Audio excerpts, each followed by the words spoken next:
The second part of our Objective 1 lecture is energy transfer. And so our main thing that we're going to focus on in this particular lecture is metabolism. And we're going to look at all the components of metabolism. Metabolism is really, and I know you've probably heard of it, oh, she has a high metabolism, a low metabolism. But what it is we're really looking at the chemical changes or chemical reactions. This is the key right here, the sum of the chemical reactions. So we're going to look at, there's actually two types that's broken down, how it's built by putting building blocks and making a larger molecule or breaking a large molecule down into its building blocks. And it has to be that together. So metabolism is just a way our body gains the energy through those chemical reactions. And here's a word we've seen before in the last unit, enzymes. Remember that enzymes speed up these chemical reactions by lowering the activation energy.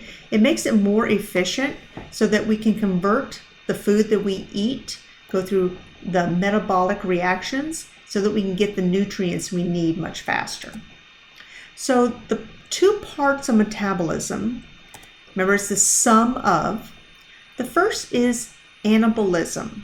So we're going to add our building blocks. So in this case, I'm going to go right here to amino acids. So these are 4 amino acids, glycine, alanine, serine, and valine.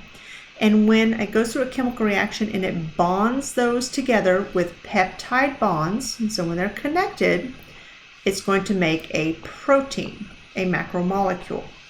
So I'm building or adding together to make a macromolecule. Another example are nucleotides. So when I put a series of nucleotides together, that's a building block of DNA. I could also have RNA, depending if it's a single or a double strand.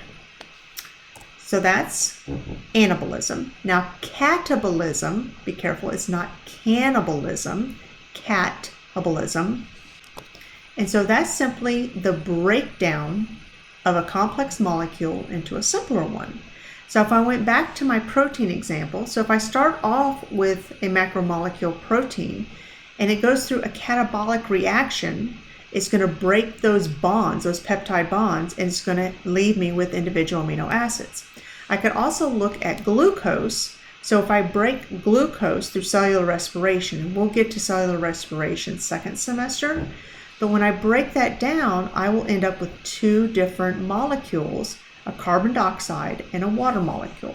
So those are just a couple of different examples for catabolism reactions. And remember, those two together, anabolism and catabolism, is the sum of metabolism. I know they all sound the same. So here's just another illustration. So my large molecule, my catabolic reaction is going to break it into small pieces. And if it's anabolic reaction, it's going to put them together. It's going to add the pieces together into something larger. So let's apply that to a cell. So let's start over here on the left. So here's my different food molecules that I'm going to consume. And this green structure is my cell. And so when I come in to my cell, okay, here's a catabolic pathway. Don't be thrown by that. Cata, remember, is to break. So it's going to break those food molecules down into my little building blocks.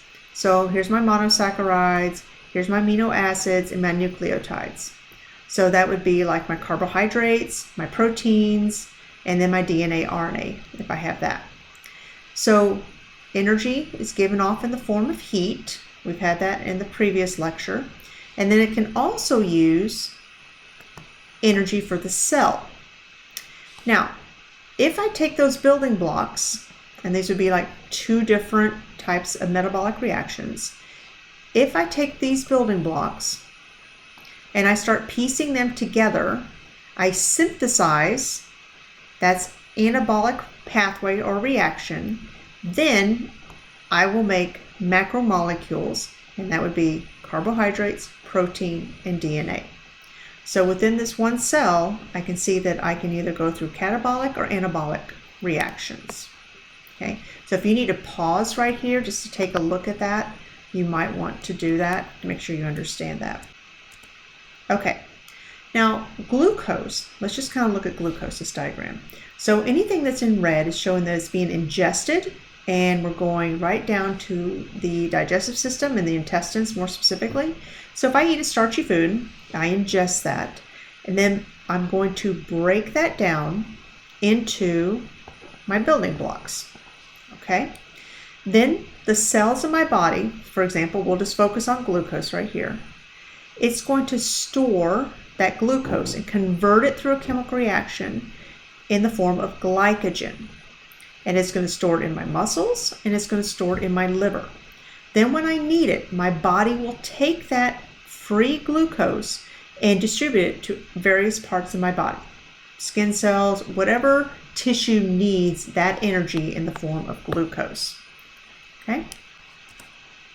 Now, ATP, you may have heard this before.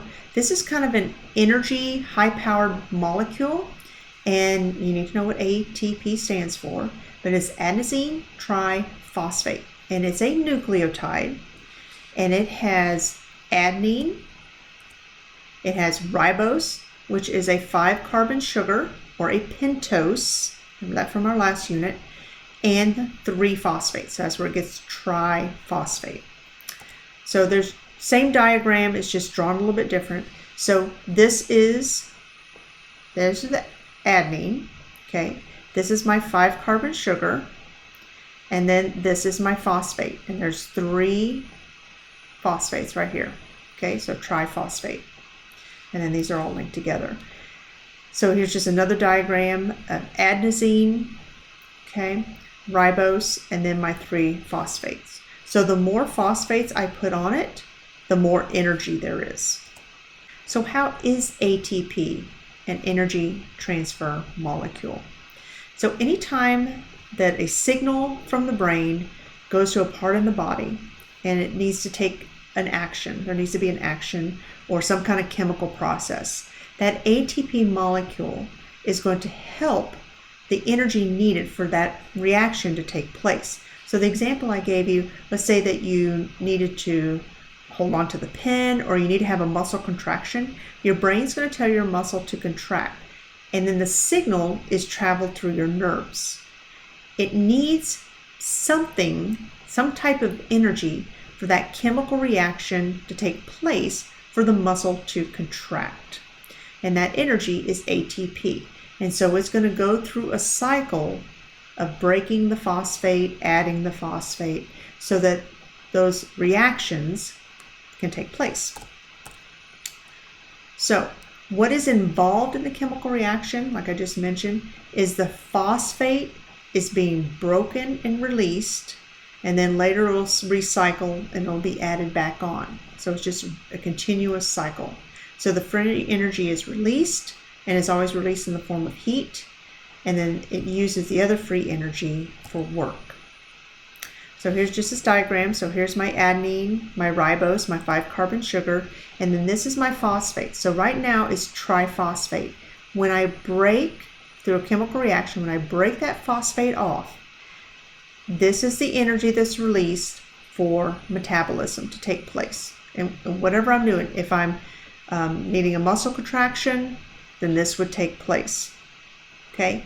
When it breaks that phosphate off, it's going to go from ATP to ADP, adenosine diphosphate. There's even an AMP, but these are the ones that it can mainly cycles through, ATP and ADP. But if you see AMP in a book, that just means it has one phosphate. So this is the cycling that I mentioned. So it's just continuously being cycled. So here's my ATP, okay, 3 phosphates. When it uses the energy for the cell, okay, it's going to break a phosphate off, and then it's become ADP. And then when it adds a phosphate, okay, that's anabolic reaction, up here is catabolic reaction. When I add the phosphate, then I bring in energy from food, and then it's going to continue the process, okay? And just kind of reiterate, remember that to break down ATP to ADP is catabolic reaction. And then when I synthesize is another word, to put together. Then the anabolic reaction would be adding that phosphate to make it ATP again. You can pause this if you want to kind of reiterate and talked about this, but the energy that is needed comes from the food. So animals or plants, they're going to make their own food. And so the enzymes is what's helped to control that breaking and making of the ATP because it's speeding up those chemical reactions. So ATP does a lot for the cells in our body. Some of the things it does is it's going to bring in nutrients into the cell. So not only do we bring in nutrients into our body, but then the nutrients are going into the cellular level. Once the nutrients are inside the cell, that ATP will also help eliminate waste. So maybe, for example, there's worn out organelles that's going to go to a particular vacuole or a lysosome, and then you need some way to get it out of the cell. You need to throw the trash away. So the ATP helps get rid of that. The cell also needs to go through cellular division, so it needs to replicate, go through mitosis or meiosis. So ATP is needed for that. And in some cells, ATP is needed for movement. So here's an example here. This is a flagellum. Okay, so this would be, looks like a tail, but it helps, there's actually a piece here that's packed with ATP. And so that energy helps to make that flagella whip back and forth. And so some cells like sperm, they would have a mid piece that's just packed with mitochondria, which has ATP in it that helps the tail to move, therefore the sperm to swim. So I kind of referenced that ATP is like a battery, so it's always a rechargeable battery. Now, the thing to keep in mind, it's not long-term storage. It's very quick, it's used up quickly, and it's recharged quickly. So when you have ATP, that's high energy, and as you break that down, the lower energy is ADP. So we really need to keep that charged at all times. And to kind of put it in perspective on how fast it does this, as far as the consuming and regenerating, that breaking and adding to, going through metabolism, 10 million molecules of ATP are consumed and regenerated per second per cell. So it's a quick burst of energy. So it is a lot like a rechargeable battery. So I covered a lot of probably new terms: metabolism, anabolic reactions, catabolic reactions. We've talked about ATP. So this might be one you want to maybe go back and take a look at. So that's all for energy. And then we'll just do some activities in class. If you do have any questions about this, just ask me.